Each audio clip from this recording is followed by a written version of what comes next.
Solo permítame compartirle dos cosas antes de empezar, y es, he visto con la escuela dominical, estoy enseñando los nombres de Dios, no para ahorrarles ese estudio, sino más bien para adelantarles a los que todavía no llegan a ese curso. Quisiera compartirles primero que el nombre Elohim es creador poderoso. Él hizo los cielos, hizo la tierra y todo lo que existe de la nada. No requirió de ningún material. Luego, yo soy Yahweh, Jehová, que significa autoexistente. Él no necesita de nada ni necesita de nadie. Y además significa también inmutable. Él no cambia, Él no varía. Y vimos también el nombre de El Shaddai, un Dios poderoso para el cual nada es imposible. Nada, dice el proverbista, nada es difícil para ti. Eso es lo que dice. Así que estamos hablando de la gloria de Dios, estamos hablando de un Dios que no alcanza a caber en nuestra mente, pero es el que ha decidido por su misericordia enviar a su Hijo a morir en la cruz hace 2000 años, y por la fe en Él, y no solo en Él como persona, sino en su evangelio, que si bien Él es el evangelio mismo, connota una serie de doctrinas que hemos ido mirando a la luz de la escritura en estos sermones. Hoy es el cuarto sermón, y por eso quiero tocar el tema hoy que he titulado El Evangelio y la Gloria de Dios. El Evangelio y la Gloria de Dios. Cuando pensamos en la gloria de Dios, nos es difícil comprender esto. Solo como ejemplo, hay pasajes donde dice: porque yo soy celoso de la gloria de mi nombre, porque mía es la gloria, a mí me pertenece la gloria. Así que cuando escuchamos estas expresiones de Dios en el Evangelio, con todo no alcanzamos a tener una idea apropiada de lo que es la gloria. Solo podemos decir que la gloria es dada al mayor. De tal manera que en el Antiguo Testamento, por ejemplo, el mayor de los hijos era el que recibía el servicio de todos los demás hijos. La excepción en el Antiguo Testamento, particularmente en Génesis, sucedió con Jacob, que siendo menor por voluntad divina, fue el que señoreó. Y cuando Abraham le dio los diezmos al sacerdote de la orden de Melquisedec, que no es otro que Cristo preencarnado, la Biblia nos dice que allí dice claramente que el mayor bendecirá al menor. Así que cuando pensamos en gloria, estamos diciendo la alabanza, la honra mayor, lo mejor de lo mejor, lo bestseller, lo grande, lo excelso le pertenece al mayor. Y la Biblia nos dice que el mayor de mayores, de todos los mayores, el Rey de reyes y el Señor de señores es Dios. Y por eso, para poder tener una idea de la gloria, tenemos que reconocer su grandeza, su señorío, su poderío. Pero para poder entender esto del Evangelio y la gloria de Dios, vamos a leer Juan capítulo 1, verso 14. Dice la Escritura: y aquel verbo fue hecho ¿qué? Y habitó entre nosotros. Y dice el apóstol Juan: y vimos ¿qué? Vimos. Esto me impresiona y me provoca reflexión. Y dice: y vimos su gloria, gloria como del unigénito del Padre, lleno de gracia y de verdad. Así que el Evangelio de Cristo, el Evangelio de Dios, está directamente relacionado con su gloria. Tenemos que entenderlo. Quisiera continuar con esta serie de sermones sobre el Evangelio de Jesucristo, pero primero quiero invocar al doctor J.I. Parker, que tiene un pensamiento para que no perdamos el hilo de lo que hemos venido aprendiendo. Dice él: durante los últimos 100 años, sin darnos cuenta, hemos aceptado a cambio del Evangelio verdadero un producto sustituto, el cual, aunque parezca semejante al original en muchos aspectos, sin embargo la realidad es que es algo completamente distinto. De aquí surgen nuestros problemas, porque el producto sustituto no logra los fines para los cuales el evangelio verdadero se mostró tan poderoso en días pasados. El nuevo evangelio sobresale en su fracaso para producir reverencia profunda, arrepentimiento genuino, humildad sincera, un espíritu de adoración y una preocupación adecuada por la iglesia. Cierro comillas. Bien, el propósito, dije, de esta serie de sermones es para la iglesia recordar, puntualizar, reafirmar y por supuesto predicar a los incrédulos lo que la Biblia afirma que es el genuino evangelio de Dios. Hemos visto algunas enseñanzas ya: el evangelio, poder de Dios; el evangelio y la justicia de Dios; el evangelio y el alma.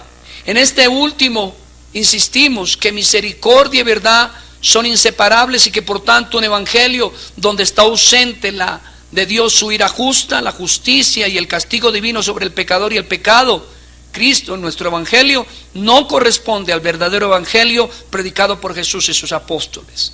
Por tanto, es un evangelio que no justifica, un evangelio que no hace cristianos, y por tanto también es un evangelio falso que no glorifica a Dios. Es un evangelio no teocéntrico, sino antropocéntrico, que solo alivia temporalmente los síntomas, pero que no cura la enfermedad.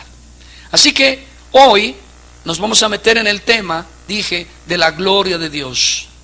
Permítame recordarle que una de las características que acompañaron el ministerio de Jesucristo encarnado fueron prodigios y señales. Y seguramente muchos prodigios y muchas señales. Y hoy vamos a mencionar por lo menos 3 de los más grandes que vimos a la luz del evangelio, que los apóstoles vieron, que el pueblo hebreo y particularmente el pueblo judío fue testigo, que el pueblo romano, el imperio de aquella época que gobernaba el mundo, también fue testigo.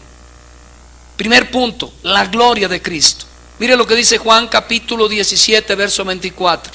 Yo quiero que lo leamos todos. Ahora, Padre, aquellos que me has dado, quiero que donde yo estoy, también ellos estén conmigo, para que vean que me has dado, porque me has amado desde antes de la fundación del mundo.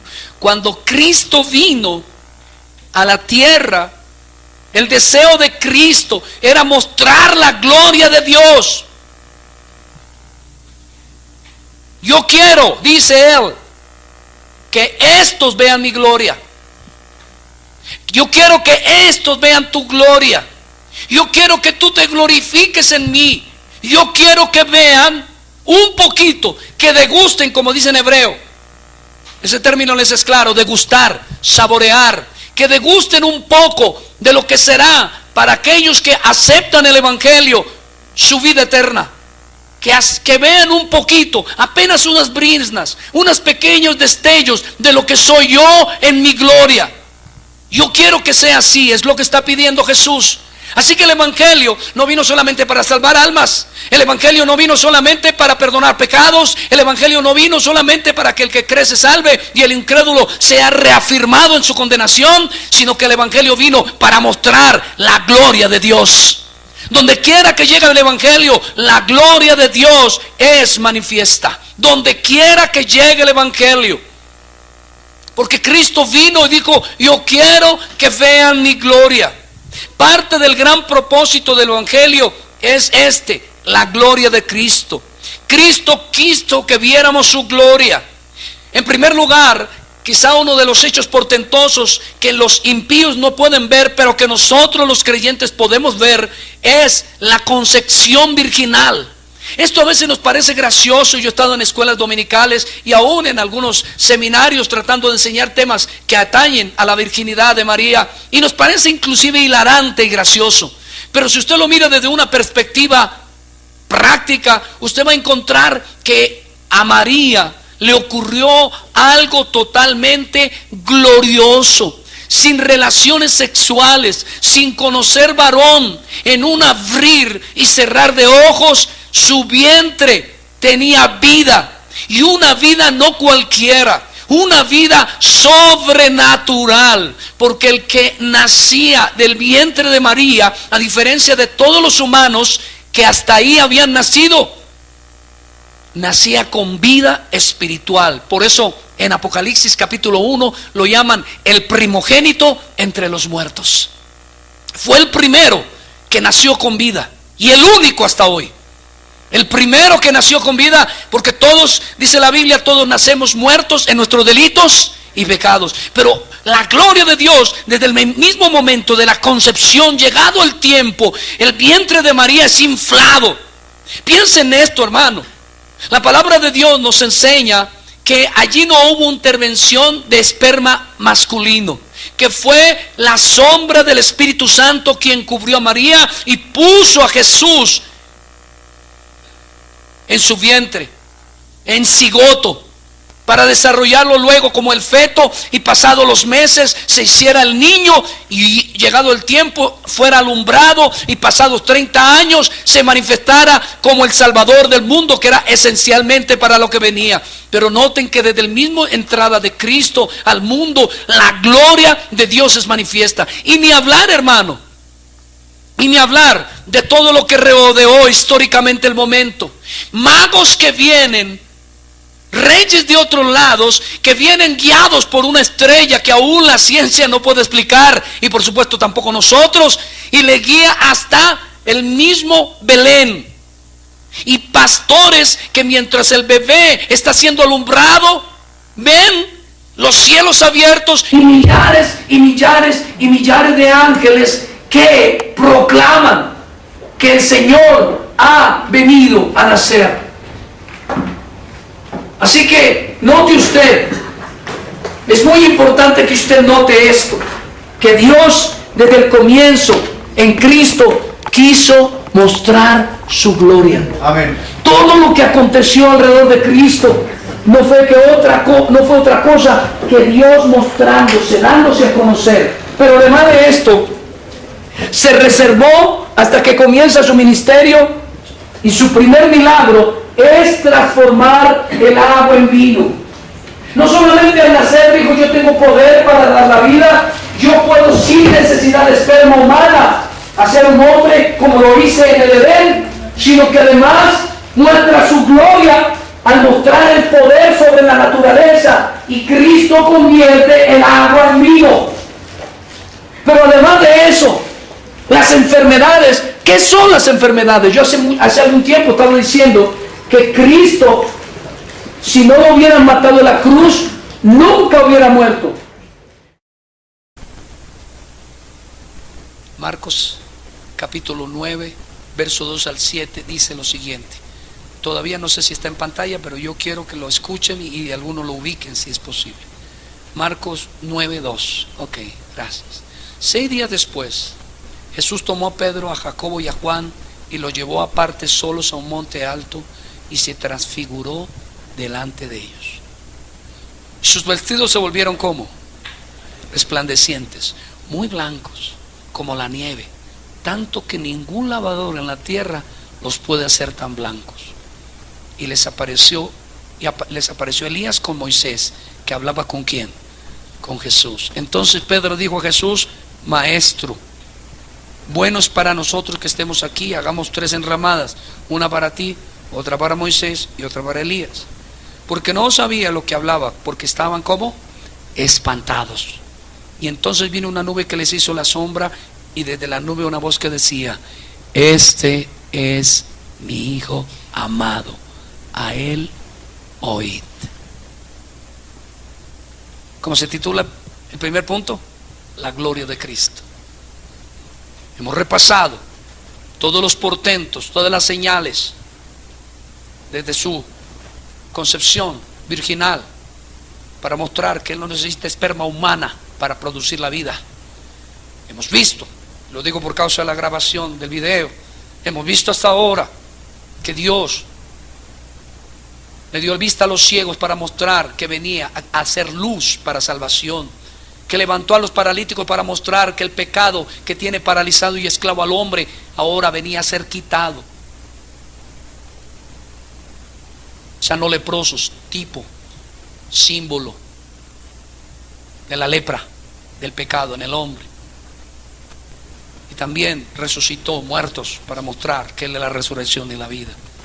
Él vino a mostrar desde que comenzó su vida la gloria de Dios. El evangelio donde llega, dije, muestra la gloria de Dios. Y nosotros, los que hemos sido alcanzados por este evangelio, fuimos alcanzados para que en nosotros se muestre la gloria de Dios. Un perdedor matrimonial como yo fui, esto no debería ni decirlo porque esto va para las naciones. ¿Qué van a decir? Que hay un pastor el cual no es perfecto, sino que Dios lo redimió y lo puso a predicar. Pero un primer matrimonio del cual enviudé frustrado. Yo acababa matrimonios. Pero cuando el evangelio me alcanzó, no solamente me cambió mi vida y me dio salvación y vida eterna, sino que en su gracia me enseñó lo que significa la familia, lo que representa y el misterio glorioso de la unidad matrimonial con su cónyuge. La gloria de Dios es vista en Cristo.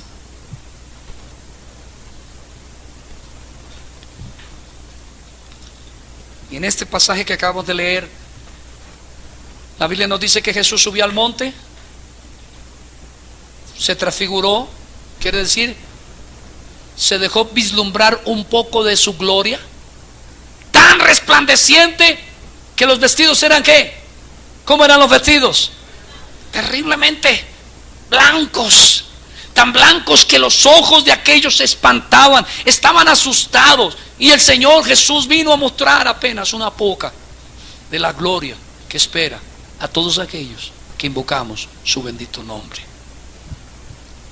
Dije que iba a mostrar que el evangelio está relacionado con la gloria de Dios, y por lo menos voy a mencionar básicamente, quizás los más relevantes son 3 puntos. El primero de ellos, que sería el segundo punto de nuestra enseñanza, el hombre perfecto. La Biblia nos dice que Cristo es el segundo Adán. ¿Por qué? Bueno, porque así lo dice Pablo en una de sus cartas. Dice que el primer Adán cayó en pecado, pero que el segundo Adán nació sin pecado.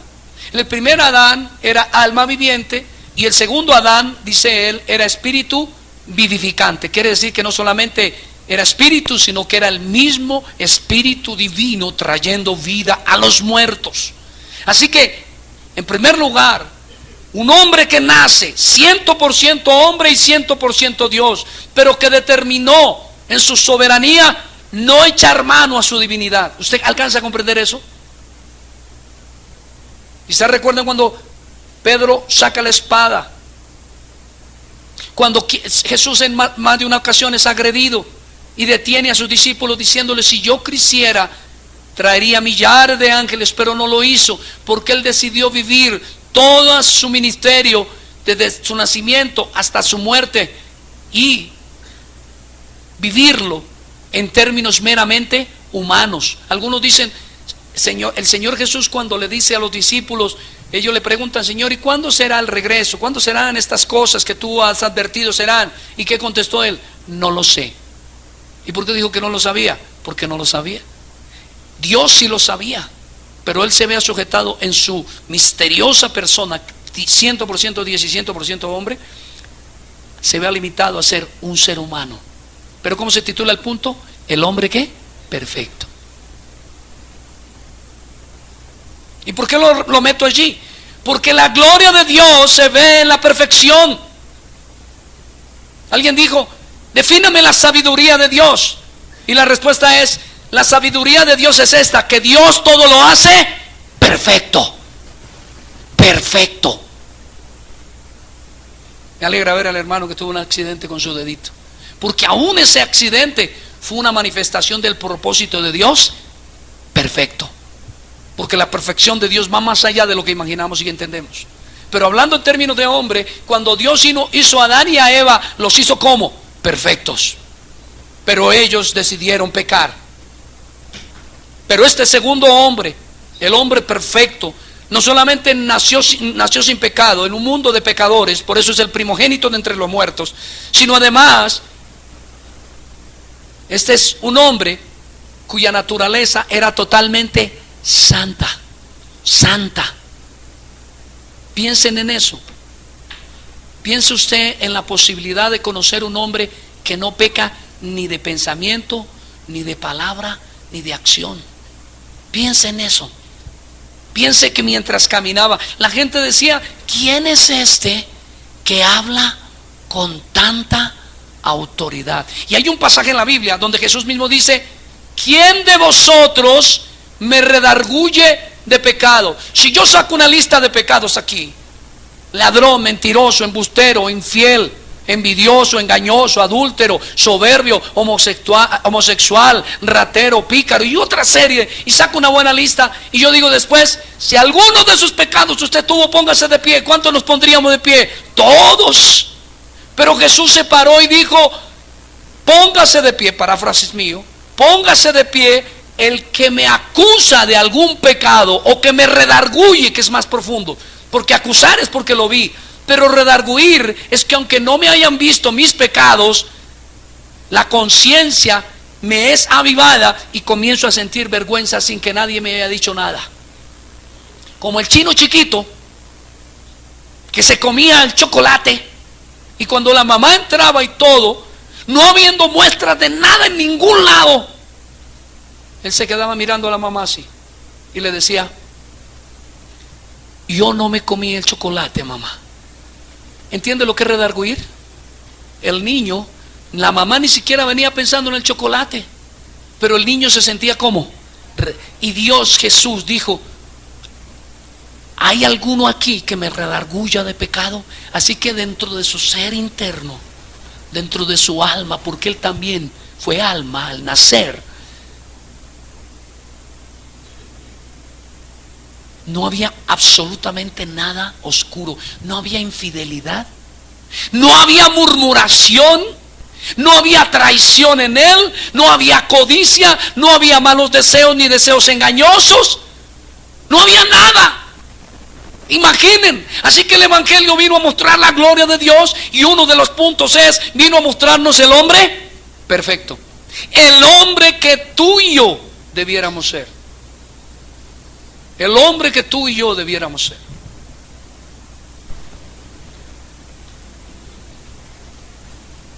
Pero más allá, no solamente vino sin pecado y perfecto, sino que en sujeción y dependencia absoluta. ¿Qué dije?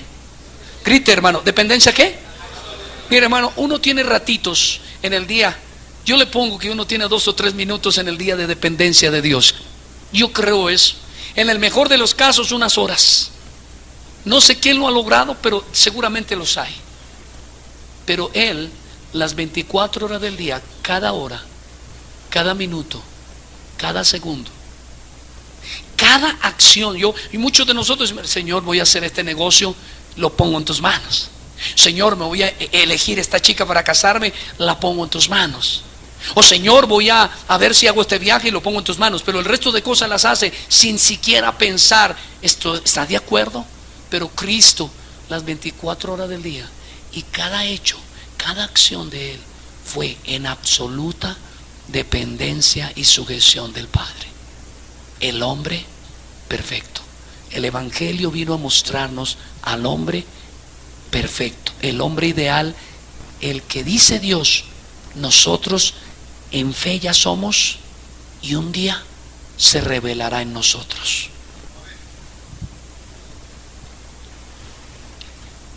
Pero más allá de esto, vino a mostrarnos la gloria venidera, porque no solamente fue perfecto, sino que prometió que donde Él estaba, nosotros estaríamos.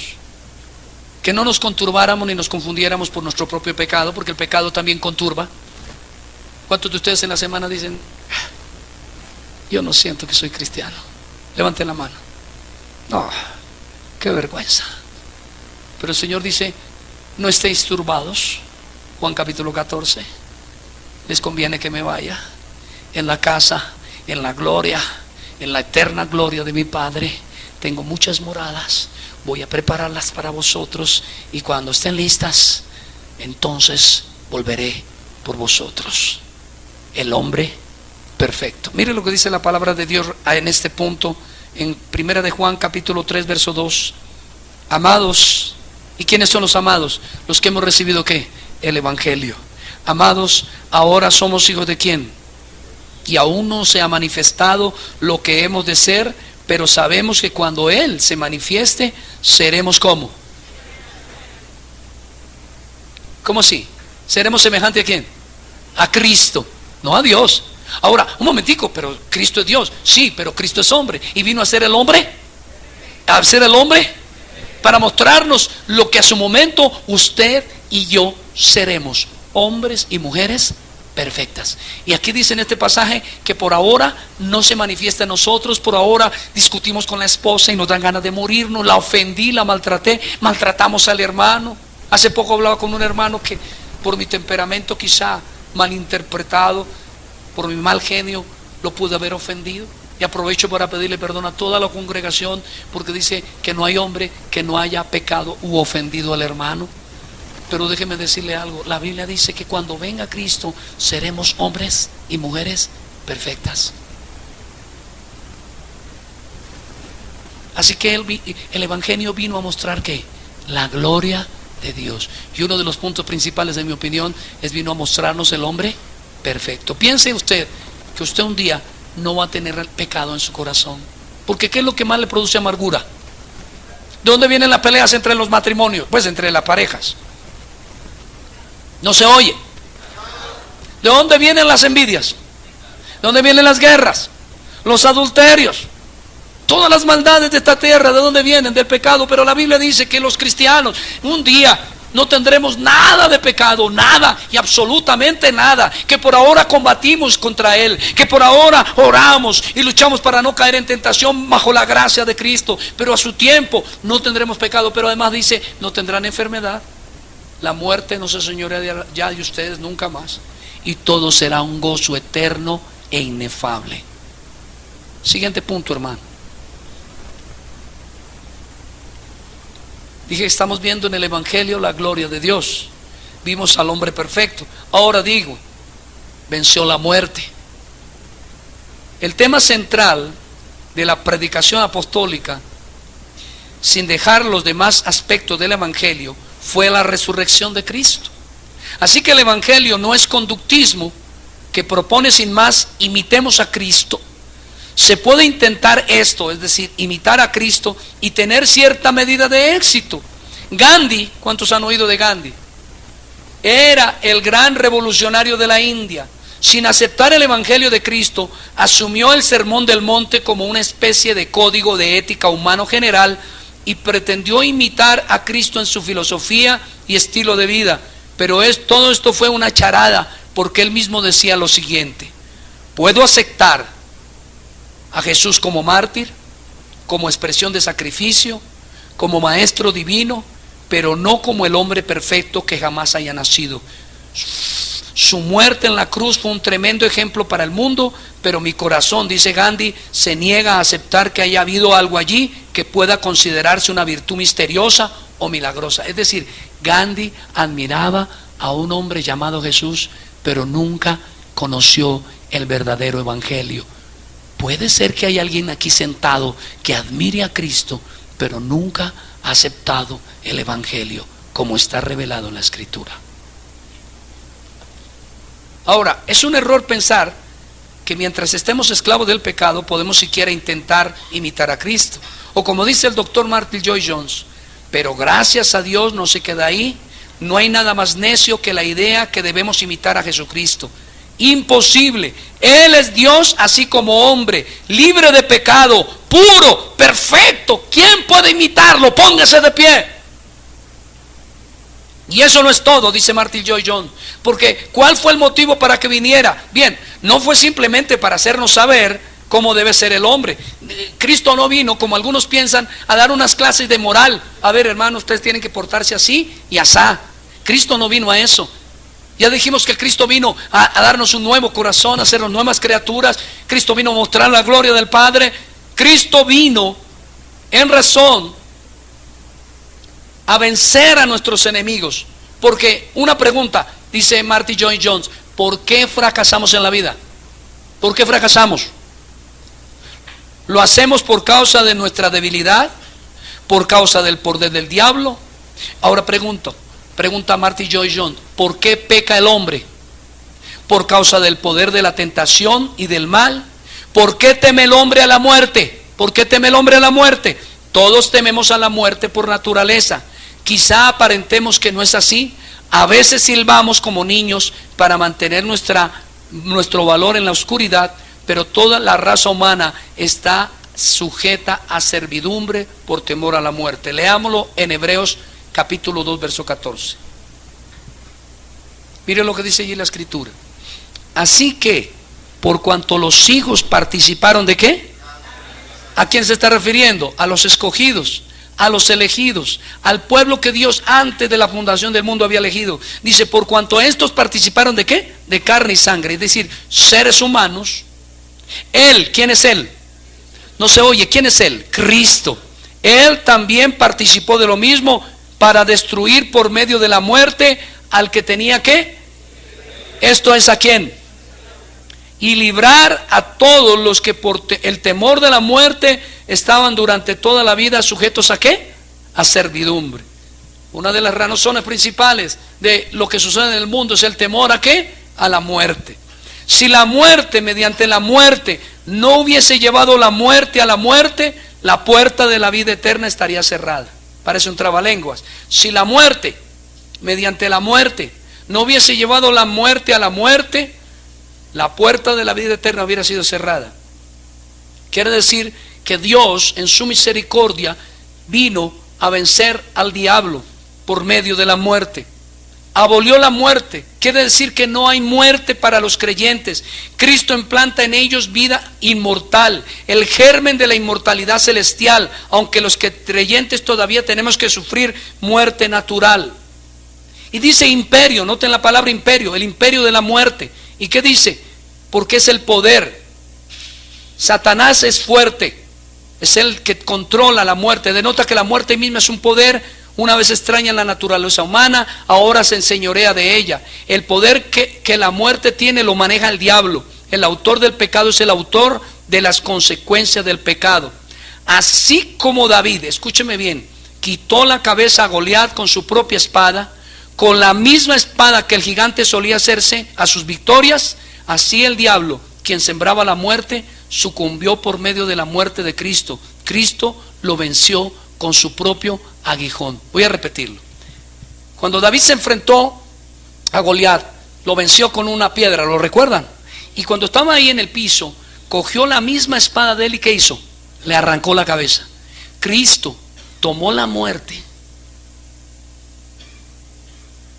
y con la propia muerte que vino al mundo por causa de Satanás, con esa misma muerte, al morir él en la cruz, venció al diablo. Lo mismo que hizo Goliat, con la propia espada del diablo, venció al diablo. Ahora bien, ¿por qué dice temor de la muerte? No es por ese aferrarse a esta vida en el siglo que el hombre está dispuesto a vender su alma. A decir verdad, ya la ha vendido. El hombre tiene miedo de morir. Muchas de las personas hacen lo que hacen por miedo.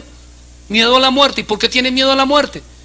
Porque en su pecado saben, aunque no lo tienen siempre claro en la mente, saben, su conciencia les dice que cuando mueran se perderá toda esperanza para ellos, y que cuando mueran solo les esperará el día del juicio, no para perdonarles o darles una nueva oportunidad, sino para ejecutar la sentencia que ya hay sobre ellos. Sujetos a servidumbre quiere decir esclavos, sometidos. La muerte vista aparte de Cristo no puede sino horrorizar al pecador si éste se atreve a pensar en ella. Mire lo que dice Hebreos 2:16. Porque ciertamente Cristo, paráfrasis mío, no socorrió a quienes, sino que socorrió a quién. Mire, el evangelio no fue ofrecido, llevado a cabo, ni proclamado a los ángeles rebeldes. Estos, dice Judas, ya están destinados a prisiones eternas. Ni siquiera prometió salvar a todos los hombres, como algunos mintiendo predican, sino ¿a quién? A la descendencia de quién. Y no se refiere a todos los hebreos o a la tribu de Judá o a los judíos, sino a los que creen, reciben y viven y mueren por el evangelio. Romanos 9:6. Mire lo que dice la escritura. No que la palabra de Dios haya ¿qué? porque no todos los que descienden de Israel son ¿qué? Ni por ser descendientes de Abraham todos son hijos, sino en Isaac te será llamada ¿qué? Esto es, no los que son hijos según la carne son los hijos de Dios, sino los que son hijos según la promesa son contados como descendientes. Lo que está diciendo en palabras sencillas el apóstol Pablo a los romanos es esto. Ustedes piensan, está hablando a los judíos, que por ser judíos son salvos. Y el evangelio no fue prometido a todos los judíos. El evangelio no fue prometido a todos los hombres. El evangelio fue prometido para salvar un pueblo que Dios escogió para sí. Y solo los que recibimos ese evangelio podemos decir hemos entrado en la gloria de Dios. Gálatas 3:9. De modo que los que son de la fe son ¿qué? De modo que los que son de la fe son ¿qué? Como el creyente Abraham. Los de la fe, lo notan, no los ángeles, no todos los hombres, no solo los judíos, sino los de la fe en ese bendito evangelio de Jesucristo. No solo en Cristo como persona, como un buen maestro, ni siquiera como Dios, sino en su evangelio. Hay gente que dice yo creo en Cristo, pero no creo en su evangelio. ¿Han oído eso? Es más, el catolicismo promedio, usted le pregunta a un católico y ¿qué le contesta regularmente? ¿Usted cree en Cristo? ¿Y qué le dice? ¿Pero usted cree que usted es pecador? No, yo hago buenas obras. ¿Y qué dice el evangelio? Que todos pecamos y estamos destituidos ¿de qué? Así que usted le pregunta a una persona que se cree en Cristo, y no basta creer en Cristo, sino creer en todo su evangelio. A decir verdad, Cristo es todo el evangelio. Y luego, cuarto punto, el evangelio nuestra gloria. Hebreos 2:10. Mire lo que dice la escritura. Porque convenía aquel por cuya causa son todas las cosas y por quien todas las cosas subsisten, que habiendo de llevar muchos hijos a la gloria, perfeccionase por aflicciones al autor de la salvación de ellos. Porque convenía, este plan de redención era necesario y armonizaba perfectamente con el amor de Dios. Y mire lo que dice ahí el pasaje: llevar a cuántos. ¿A cuántos tenía que llevar? A muchos. Note, no está diciendo a todos, sino a los que reciben ¿qué? El evangelio. Pero además de eso, dice la escritura que necesitaba llevar muchos hijos ¿a dónde? A la gloria. El que recibe el evangelio ha entrado en la gloria del Señor. Volviendo al tema de la gloria, veamos Hebreos 2:10. Porque convenía aquel por cuya causa son todas las cosas y por quien todas las cosas subsisten, que habiendo de llevar muchos hijos a la gloria, perfeccionase por aflicciones al autor de la salvación de ellos. Si bien el fin del evangelio es la gloria de Dios y por supuesto del Señor Jesucristo, nuestro Salvador, parte de esa gloria de Dios, de esa satisfacción eterna y los deleites del Señor, es que los que hemos creído en su evangelio participemos de su gloria. Mire lo que dice Juan 17:10. Y todo lo mío es ¿qué? Juan 17:10. Y todo lo mío es ¿qué? ¿Lo tienen allí? Abre la Biblia, por favor, si no aparece en pantalla. Y todo lo mío es tuyo, dice la palabra. ¿Y lo tuyo qué es? Y he sido glorificado ¿en quién?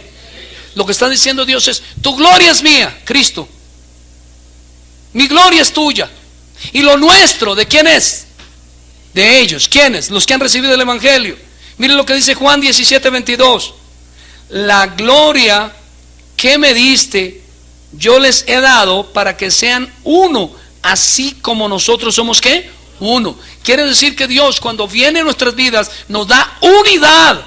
Por eso cuando el evangelio llega a una pareja, no estoy diciendo que necesariamente todos los cristianos tienen hogares perfectos, pero cuando el evangelio llega a los dos en la familia, lo que Dios empieza a dar es unidad, porque parte de su gloria es ser uno como Dios es uno. Y Romanos 8:21, porque también la creación misma será libertada de la esclavitud de corrupción a la libertad gloriosa de los hijos de Dios. Déjeme contarle esto que quizá no he sido tan claro como quisiera. No siempre lo puedo ser, lo tengo en el corazón, pero comunicarlo distinto. Lo que estoy diciendo es que cuando Cristo vino, mostró la gloria de Dios. ¿Cuántos dicen amén? Vimos todas sus señales. Y ahora nos dice: los que reciben el evangelio entran a participar de la gloria de Dios. Ustedes pueden esperar en sus vidas manifestaciones sobrenaturales de su gracia. Ustedes pueden confiar en esa potencia. Ustedes pueden confiar en esa gloria. Ustedes pueden invocar su nombre, que aunque las cosas no parezcan, si Dios ha prometido, fiel es Dios para cumplir todas sus promesas. Eso es lo que quiere decir hoy el Señor. Y finalmente, y aquí quiero cerrar, hay quienes no pueden ver ni disfrutar la gloria de Dios.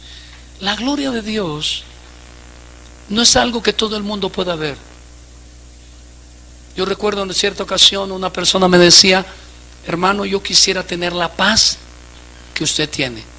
Y él tenía mucho dinero, tiene una familia grande, yo recuerdo, tenía lo que pareciera que es lo necesario para ser feliz, y yo obviamente no tenía todo lo que él tenía en términos materiales. Y él decía: yo daría todo por tener la paz que usted tiene. ¿Por qué? Porque cuando el evangelio llega, recibimos de la gloria de Dios todo aquello que nos es necesario para vivir una vida llena de gozo, de paz, de contentamiento, esperando el regreso de Cristo.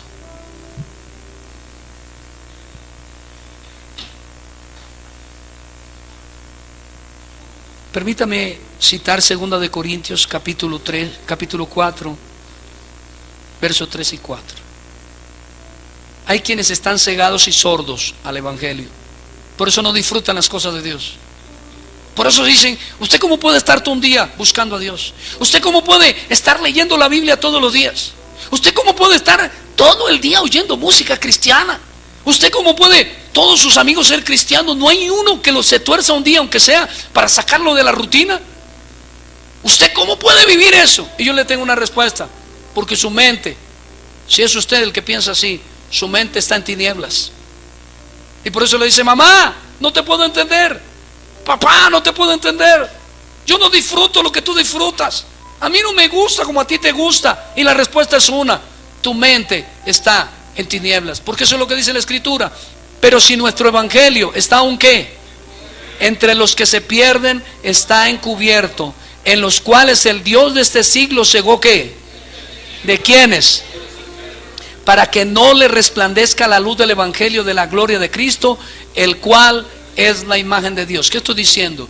Dios vino en su evangelio a mostrarnos su gloria y hacernos partícipes de esa gloria. Y las personas que no entran en ella, ni la comprenden, ni la disfrutan, ni la ven, es porque su mente está sometida todavía al poder de Satanás.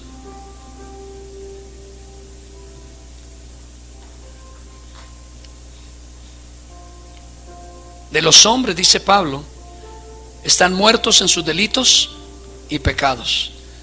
Pero Jesús dijo: si oyeren mi voz los muertos vivirán. Jesús dijo de estos que son hijos del diablo. También dijo que están sometidos y esclavos de Satanás, sus pensamientos, sus deseos malvados y su pecado. Y no serán libres, dijo Jesús, a no ser de que el Hijo los libertare. De los impíos también se dice en la palabra de Dios: el evangelio está escondido y solo lo verán aquellos a los que Dios se lo quiera revelar. De los malvados, dice la Biblia, tienen su corazón endurecido y solo vendrán al evangelio, a Cristo, los que reciban de su gracia un corazón de carne. Y la Biblia dice que los incrédulos morirán, ya no solo física, sino eternamente, una existencia inmortal de tortura y desgracia, a no ser que hoy de su misericordia quieras darle fe y arrepentimiento.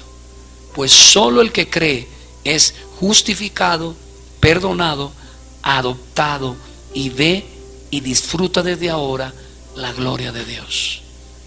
¿Qué estamos diciendo, hermano?